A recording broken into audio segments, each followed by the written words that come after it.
Very good morning, students. I am your science teacher, and today I am going to teach you science of class 8th. And today we continue chapter 7, cell structure and functions. And today we discuss part 3rd. Now see in the book. This is your science book, science of class 8th. Now open chapter number 7.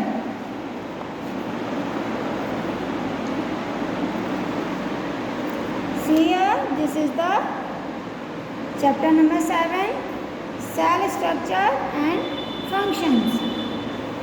Part 1 and part 2 we have already done, and today we start part 3rd from the cell membrane. Page number 66. Cell membrane. Parts of the cell हमने आपको बताया था कि cell के कौन कौन से parts होते हैं. इसमें सेल मेम्ब्रेन, साइटोप्लाज्म और न्यूक्लियस, ये सेल के पार्ट्स होते हैं. तो first we discuss about the cell membrane. The cytoplasm and nucleus are enclosed with the cell membrane. देखिए, सेल मेम्ब्रेन के अंदर साइटोप्लाज्म और न्यूक्लियस, ये दोनों ही सेल मेम्ब्रेन के अंदर बंद होते हैं. And also called the plasma membrane, और इन्हें हम प्लाज्मा मेम्ब्रेन भी, जो सेल मेम्ब्रेन है इसे हम प्लाज्मा मेम्ब्रेन के नाम से भी जानते हैं. The membrane separates cells from the other, मतलब ये जो सेल मेम्ब्रेन है ये एक सेल को दूसरी सेल से सेपरेट करता है, यानी कि अलग करता है. And also form the surroundings medium, और जो उसके आसपास का जो पार्ट्स है उससे भी उसको अलग करता है. The plasma membrane is porous through which substance can enter और leave the cell. Plasma membrane में कोई भी सब्सटेंस या तो उसके अंदर एंटर कर सकता है या वहाँ से जा सकता है. ये जैसे यहाँ पे ये सेल स्ट्रक्चर दिखाया गया है, ये यहाँ पे कि ये फर्स्ट वन सेल है और ये दूसरा सेल है. तो देखो ये लाइन आपको दिखाई दे रही, ये है हमारा सेल मेम्ब्रेन जो एक सेल को दूसरी सेल से अलग किया हुआ है. और बीच में देखो यहाँ पे ये स्पॉट सा दिखाई दे रहा है, ये होता है न्यूक्लियस. और बाकी के जो इसके पार्ट्स हैं वो इसमें क्लियरली दिखाई नहीं दिए हैं, वो देखिए यहाँ पर दिखाई दिए हैं. तो इसके बाद देखिए the boundary of the onion cell, ये जो सेल स्ट्रक्चर है ये अनियन का सेल स्ट्रक्चर है. तो ये जो लाइन आपको दिखाई दे रही है वन सेल की, ये क्या है? सेल मेम्ब्रेन, यानी कि जो बाउंड्री होती है सेल की उसे हम सेल मेम्ब्रेन कहते हैं. आप इस तरह से भी समझ सकते हैं.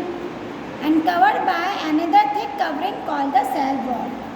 बच्चों, जो सेल होते हैं वो लिविंग थिंग्स में होते हैं, और प्लांट्स भी लिविंग थिंग्स हैं, और एनिमल ह्यूमन बीइंग भी लिविंग थिंग्स हैं. तो एनिमल और ह्यूमन बीइंग के सेल में और प्लांट सेल में सिर्फ वन डिफरेंस है, एक सेल वॉल का. क्योंकि जो प्लांट के सेल होते हैं उसमें सेल मेम्ब्रेन के बाद एक वॉल और होती है जिसे कहते हैं सेल वॉल, यानी जो उसे और ज़्यादा प्रोटेक्ट करती है. और एनिमल और ह्यूमन बीइंग के सेल में सेल वॉल नहीं होती. So another thick covering called the cell wall, ये सबसे बाहर की तरफ होती है. सेल मेम्ब्रेन या सेल वॉल सेल की मतलब उसको शेप देती है. The dense round body in the centre is called the nucleus. मैंने आपको बताया जो स्पॉट है ये जो दिखाई दे रहा है इसे हम न्यूक्लियस कहते हैं. And the jelly like substance between the nucleus and the cell membrane. और देखिए सेल न्यूक्लियस और जो सेल मेम्ब्रेन के बीच में जितना भी खाली पार्ट आपको दिखाई दे रहा है, इसके बीच में एक जेली लाइक सब्सटेंस पूरा भरा हुआ होता है जिसे कहते हैं cytoplasm.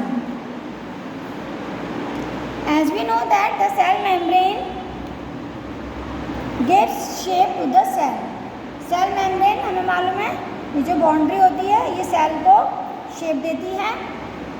In addition to the cell membrane there is the outer thick layer cell of the plant called the cell wall. Cell membrane के बाद बाहर की तरफ एक और थिक लेयर होती है प्लांट सेल में, एनिमल और ह्यूमन बीइंग में नहीं होती। सिर्फ प्लांट के जो सेल हैं उनमें होती है सेल वॉल, उसे हम सेल वॉल कहते हैं। And the additional layer surroundings the cell membrane is required by plants for protection against various in temperature, high wind speed. क्योंकि जो प्लांट के जो सेल होते हैं उसमें सेल वॉल क्यों होती है?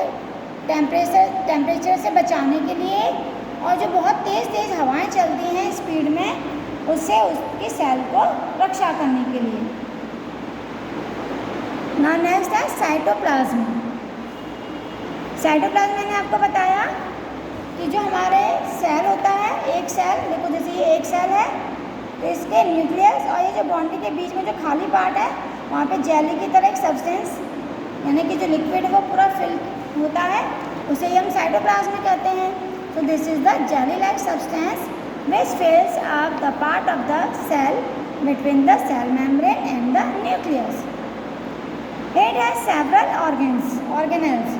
इसके और भी पार्ट्स होते हैं और उनके नाम हैं माइटोकॉन्ड्रिया, गोल्गी बॉडीज, राइबोसोम्स और एक्सेट्रा, यानी और भी पार्ट्स हैं जो यहाँ पे नाम उसके नहीं दिए हुए हैं। अब देखिए इनको आप डिटेल में, ये हमारा है सेल।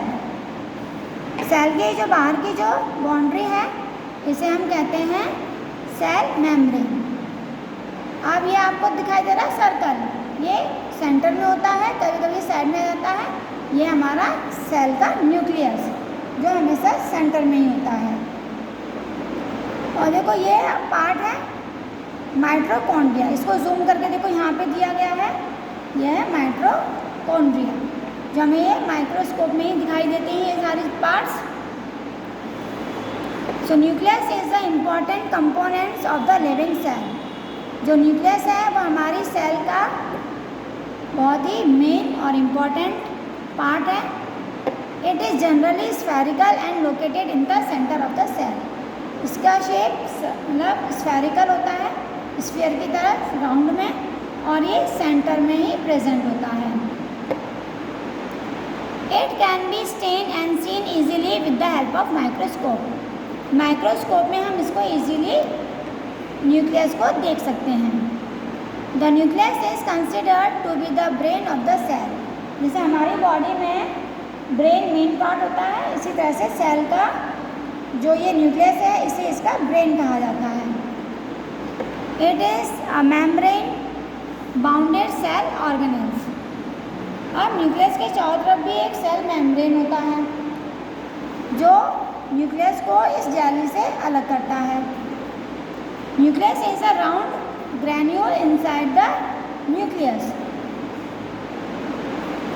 न्यूक्लियस के अंदर एक न्यूक्लियोस होता है जो राउंड शेप के होते हैं।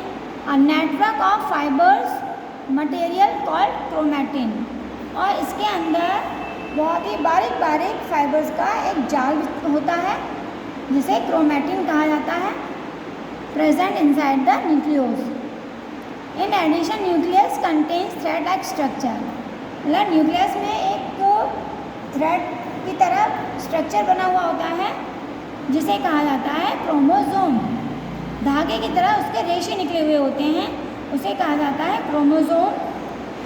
क्रोमोसोम का क्या काम होता है बच्चों? These carry genes and help in inheritance और transfer of characters from the parents to the offspring.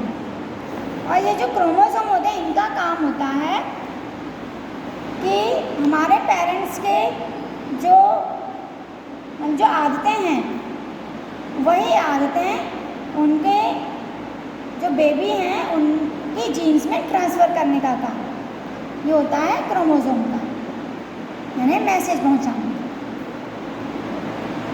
जैसे आपने सुना हो, कहते हैं ना कि अरे इसके अंदर तो इसकी आदतें इसके फादर की तरह हैं या इसकी मदर की तरह हैं, तो यानी कि क्रोमोसोम ने कुछ कैरेक्टर पेरेंट्स के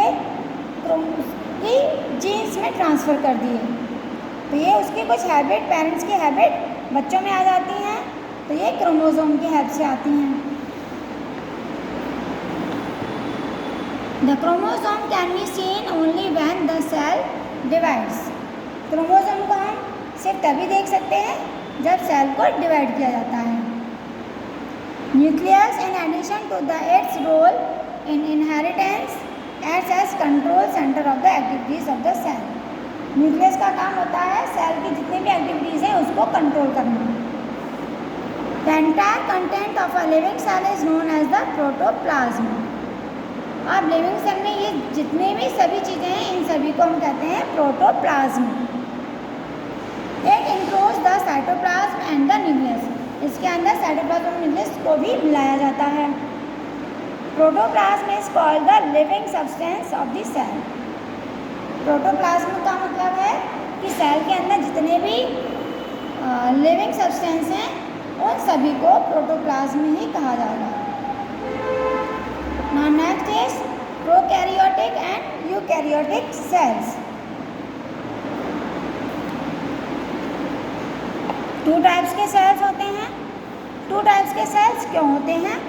देखिए, जो न्यूक्लियस बैक्टीरिया का जो सेल होता है उसमें जो न्यूक्लियस है वो थोड़ा डिफरेंट होता है प्लांट और एनिमल के सेल से, क्योंकि प्लांट और एनिमल के जो सेल होते हैं उनमें सेल मेम्ब्रेन होता है, लेकिन बैक्टीरिया का जो सेल है उसके अंदर सेल मेम्ब्रेन नहीं होता। तो इसलिए इनको सेल को टू टाइप्स में डिवाइड किया गया है, प्रोकैरियोटिक और यूकैरियोटिक। तो सबसे पहले हम स्टडी करते हैं prokaryotic cells. These cells have nucleus material without nucleus membrane।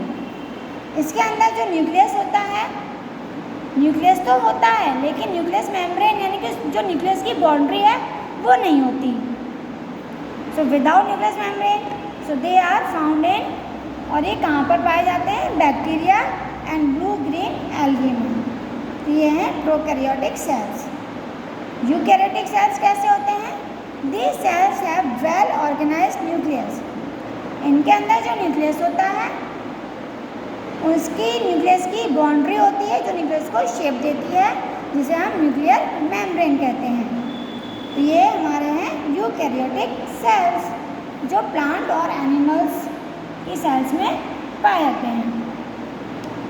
तो आज इतना ही। Thank you, have a nice